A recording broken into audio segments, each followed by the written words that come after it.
আমাদের নবীজি জেনা শব্দটা মুখ দিয়ে বলতেও লজ্জা পেতেন। একজন সাহাবী এসেছেন, এসে বলেছেন যে আমি অন্যায় করেছি ইয়া রাসূলুল্লাহ, আমি অন্যায় করেছি ইয়া রাসূলুল্লাহ, আমাকে পবিত্র করুন, দুনিয়াতে আমাকে শাস্তি দিয়ে দিন, পরকালে আমাকে কোনো শাস্তি দিয়েন না। নবীজি মুখ ফিরিয়ে নেন, একবার ডানে একবার বামে মুখ ফিরিয়ে নেন, তার কথা যেন তিনি শুনছেন না। বলছেন বাসায় যাও, বাসায় গিয়ে ক্ষমা চাও, আল্লাহ মাফ করে দিবেন। কিন্তু সেই ব্যক্তি নাছরবান্দা, না আমাকে পবিত্র করেন, আমি অন্যায় করেছি, হুদুদ কায়েম করেন। কি তাড়না, যাতে আল্লাহর কাছে তাকে পরকালে শাস্তি পেতে না হয়, দুনিয়াতে শাস্তি দিয়ে দেন। কি তাড়না, এরকম মানুষ আছে এখন?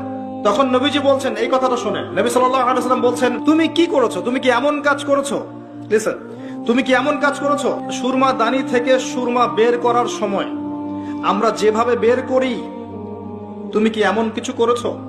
খেয়াল করে দেখেন, প্রিয় নবী সাল্লাল্লাহু আলাইহি ওয়াসাল্লাম মুখে জেনা শব্দটা বলছেন না, বলতেও চাচ্ছেন না। তিনি এত উচ্চ মানের ভদ্র মানুষ, সুবহানাল্লাহ।